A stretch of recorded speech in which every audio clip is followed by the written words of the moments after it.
Assalamu alaikum, greetings of peace to all of my viewers, and welcome to another episode of She in Islam. My name is Suzanne Richlin, and I'm your host for today. And today's topic, we're going to talk about hijab and why hijab is such an important issue to women in Islam. You know, what brought me as a convert who grew up in Germany in a very free society to actually leave that behind and choose to cover myself, and why so many women in Islam choose to cover themselves. There are different reasons and different aspects of hijab that appeal to different women. Some explanations, for example, are my husband wants me to cover, or I like to keep myself special just for my husband. There are other explanations, such as metaphors that are saying a woman is like a pearl. If she's covered, she will be more valuable and be more precious, and so on and so forth. For me, I like to approach it through a logical and scientific method. So first of all, I'd like to establish the fact that men are visual creatures. And this is something that has been proven in evolutionary psychology, neurology, psychology, and counseling. There's a German study that's been done by neurologists that have tested men's brains and women's brains and have tried to test the visual stimuli given to these people to see which brain would respond more, the male brain or the female brain. Now, remember, this is not a Muslim study, this is a non-Muslim study. And the results show that men's brain and synapses just keep firing when they get these visual stimuli of female pictures and images, whereas the women's brains weren't firing as much. Another example in science, for example, is advertisements. The advertising industry uses what when they try to sell men's products? When they try to sell a man's car, or a sports car, fast car, something that appeals to men, what do they usually put in the picture? They put in the picture a woman lying across the hood of the car, right? Or they're trying to sell any of the men's products. You will notice that many of these advertisements have women in them, although they're non-related to the subject matter. Whereas in advertisements that are geared to women's products, you don't usually have men or attractive men in the picture. So again, this proves that men are visual creatures, men are attracted to women, men are attracted to women's beauty.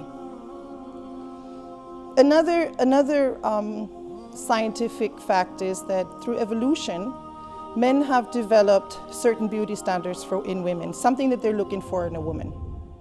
These are usually maybe long hair, big eyes, a long, slender neck, certain hip and waist ratio. This has developed through evolution because men wanted to produce as many offspring as possible back in the Stone Age, right? To have as many viable or living offspring as possible. That would require a woman who is young, able to have the children, be healthy, and actually stay alive long enough to raise those children. So these beauty ideals have developed, and thus the man is a very visual creature. Now that is established, now I hope that we all agree that men are visual creatures versus women not being as visual as men. So why do women have to cover? A lot of the women in the West will say, well, that's his problem, right? That's not my problem. If he's the visual creature, he has to control himself. Well, in Islam, we like to think about society, and we like to think about the individuals, and so the good of society has to be preference over my own desires and my own ease. So if society as a whole works very well, then as an individual, I will be comfortable and I will be safe and I will be happy as well. I'll be more balanced. So how does hijab protect society? Hijab can protect society by becoming, when we wear hijab as Muslim women, we're actually doing this in solidarity with other women. and in solidarity with our brothers in humanity as well. How does that work? Why am I wearing hijab for the sake of other women, right? Okay, one way I'm doing this is, if, just for a minute, bear with me, even for those viewers who don't agree with the concept of hijab. Let's call it modest dress. Let's not call it even hijab, modest dress, right? Imagine a society where all women were dressed modestly. A husband comes home to his wife. His wife shows him any part of her body, maybe the calf, the thigh, the upper arm or something. He will be satisfied by seeing that. But now imagine a society like our society, where men are constantly exposed to women's beauty and their bodies. Often, if you're in the Western society, very little of those bodies are actually covered and very little is left up to the imagination. Now that same husband comes home and his wife tries to show part of her body, and he's going to say, well, I just saw that walking outside. I just saw that at the neighbors. I just saw that at my job. Bring something else. Do something more. So who's get the pressure? Does the husband have the pressure or the wife has the pressure? We women have the pressure. All right, we will be back in a few minutes.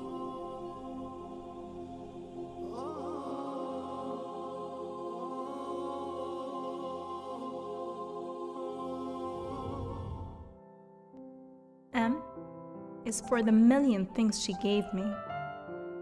O means only she's growing old. T is for the tears she shed to save me. H is for her heart of purest gold. E is for her eyes with love light shining. R means right, and right she'll always be. Put them all together, they spell mother, a word that means the world to me.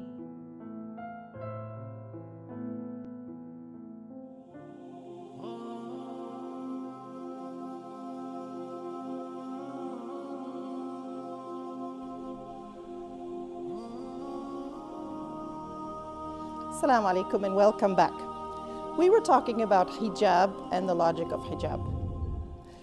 So when sisters wear or ladies wear hijab, we're doing this in solidarity with our other sisters in humanity, with other women. So how did that work? Let me reiterate. If we lived in a society that was completely modest, right? So when a woman has her husband coming home, he is not exposed to much of women's beauty outside, except whatever is natural and apparent thereof. So he comes home and his wife shows him her beauty. It's easy to attract him.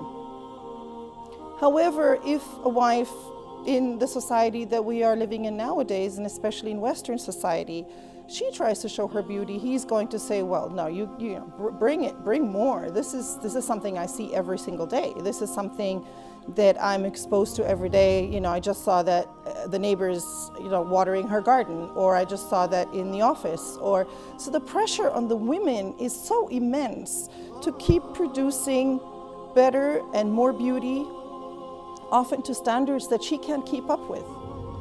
In multicultural psychology, there was a chapter on counseling women.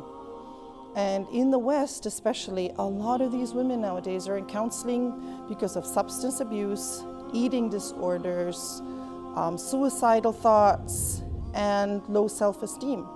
And many of those disorders can be traced back to the high and impossible and unrealistic beauty ideals that the West is trying to set for women.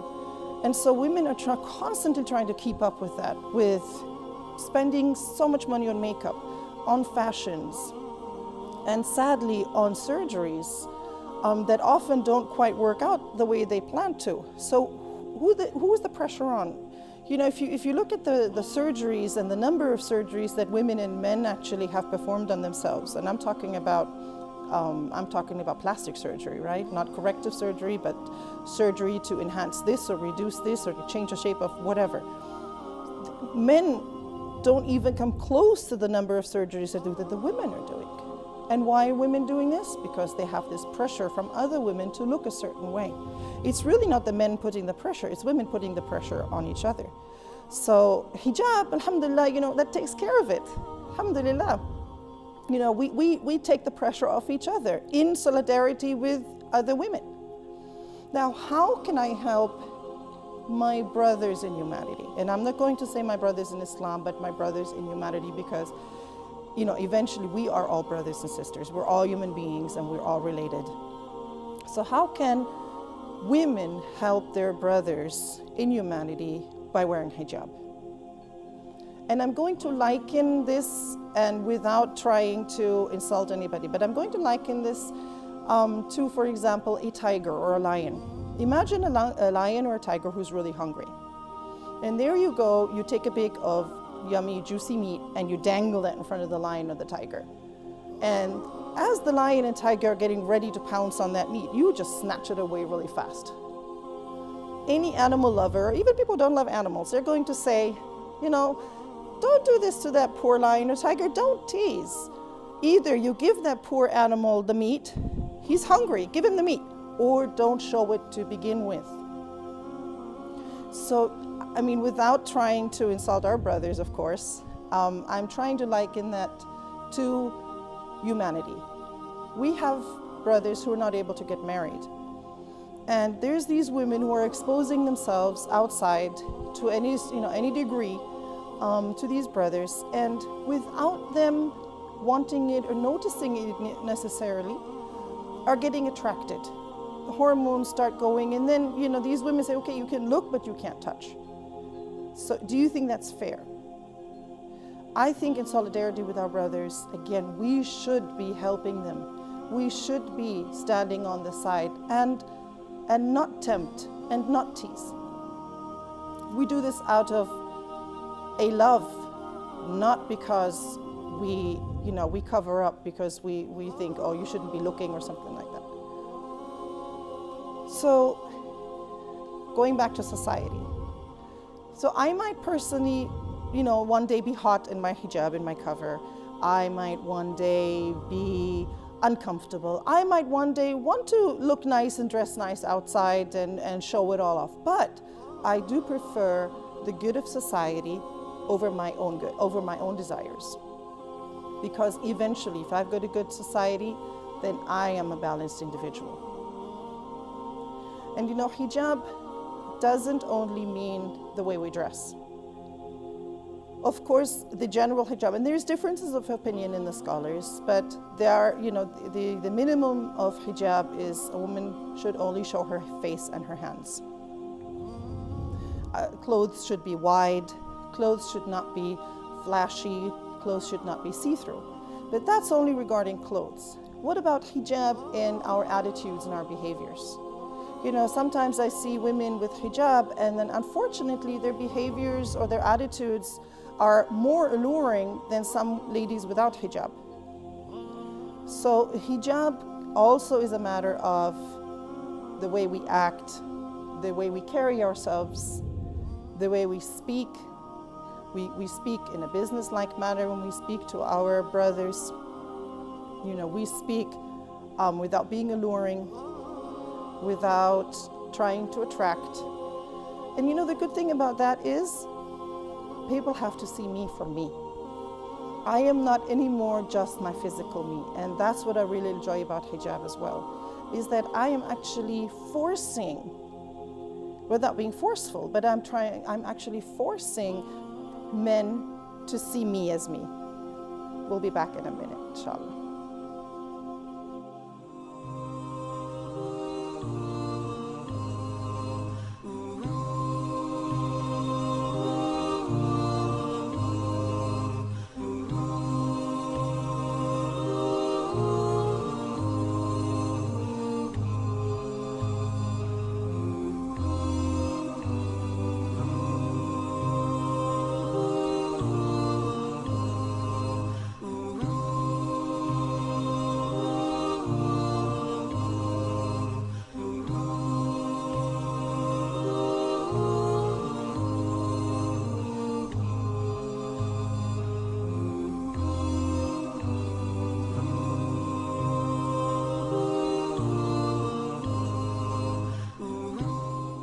Assalamu alaikum and welcome back to She in Islam.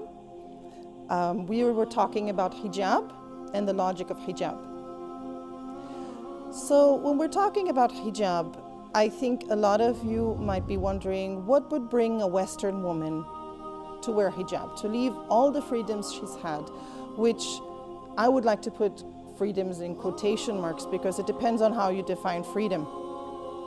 You know, I came from an atheist background, so we really had no sense of morality in that regard. I was raised as an atheist, although alhamdulillah, since I was about 10 years old, I had a faith in God. So when I became 17, really at the height of being a teenager, I decided to become Muslim. And about 6 months later, although in the very beginning when I became Muslim, I said, okay, I'm going to do it, I'm going to become Muslim and everything, but I'm not going to be able to do everything. And one of those things that I'm not going to be able to do is hijab. Because I was so, into my freedom and doing whatever I want to, and it just didn't quite ring a bell with me at that time. I was raised wearing what I want, doing what I want, going wherever I want to. So why would a Western woman decide to give that up and wear a cover instead? And I'm not going to make up a story and say, oh yeah, well, it's easy every day of the week and every season, and it has its challenges, of course. Hijab does have its challenges. But if you weigh the benefits and the challenges, the benefits way outweigh those challenges and makes it all worth it, alhamdulillah. When I first started wearing hijab, another added challenge for me was facing my family, because when I went back to Germany to my parents wearing hijab, I found a lot of resistance. My father even refused to go outside with me. He said, as long as you're wearing that rag on your head, I'm not going anywhere with you. So, subhanAllah, that sadly was it for a while. I wasn't able to go outside with my dad. But, sometimes you have to make your choices, unfortunately. But those are a lot of the challenges that we as Western Muslims face. We face our families completely refusing the idea of why we have to look different. It's not so much about the religion itself, especially if you're not from a religious background. My parents didn't care about my prayers or my inside, my Islam on the inside, because of course they were atheists, so belief system to them didn't mean much. But to them what was important is that now I look different. And that was hard because of the neighbors and the friends and what are they going to say. But alhamdulillah, I think people have come around, neighbors have come around to it. They can see that the hijab didn't change me as a person. And one thing, dear sisters, especially I would like to lay to your hearts, is when you wear hijab, don't let yourselves go. Make sure that you're always looking neat and presentable, because we're always making da'wah, and especially with hijab. In the Quran, I don't have the ayah exactly memorized, but it says in the meaning of you wear your hijab, your jalabibihim, because to be recognized by others. To be recognized as what? To be recognized as Muslims. And so when we're recognized as Muslims, our hijab makes us be apparent as a Muslim. So when we wear our hijab, everything that we do, we're being watched like hawks. We're being watched constantly of how we carry ourselves, how we speak, how we present ourselves, the things that we do outside. So wearing hijab is almost like being an ambassador to our religion, because everybody can see we're Muslims. With the brothers, yes, sometimes we can see that they're Muslims because they have their beards and they're wearing their little cap or they're wearing their dishtashas. But this is not fard for all of the men, like especially the caps and the dishtashas. So they're not often recognized as Muslims. They could, mix and mingle with the population in the West and nobody would know any better. But us, we're always going to stand out. So our wearing hijab, we should wear it proudly, and we should make sure that all our actions are reflecting our values that we have as Muslims. I'll just give you an example. I'll go on a flight, right? On a long distance flight. And they give you pillows and blankets. And if you're on a long distance flight, you're going to have a lot of trash right there beside you, right? You're going to have your tissues and your plastic bags and the plastic wrap that the blanket came in and everything. When I leave my flight, for example, I try to make sure just to fold up everything nicely and so that maybe, just maybe, the stewardesses would say, well, who's sitting in that place? How come that place looks so nice and neat? Versus, for example, some other places where people are just leaving trash on the floor. And maybe that would stick in her head that, oh, that was that woman that was wearing a cover on her head. I think she's Muslim. And maybe just that little tiny thought, if it doesn't make a lot of dawah, but at least maybe it can take away some of those misconceptions that people have about Muslims. Maybe it can take away some of those bad thoughts people have about Muslims and replace it with a positive thought. Yeah, you know, that was the person that was wearing hijab. So everything you do, being polite, holding doors for people, having a smile on your face, a smile is a charity, right? Like the Prophet ﷺ said. All of these things we should take care of when we wear hijab, because, like I said, when we wear hijab, we are like an ambassador of our religion. Allahumma lakal hamd. This is like an honor for us. We will talk to you again in a few minutes.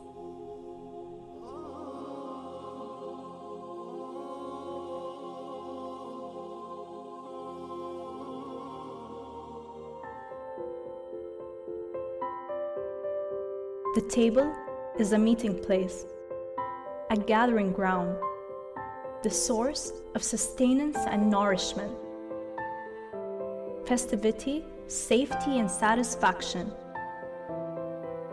A person cooking is a person giving.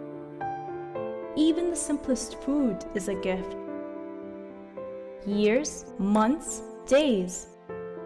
Time goes by so fast, and we're only left with memories. I wish my life comes with tools, pause, play and rewind, so I could go back to the lovely family gathering.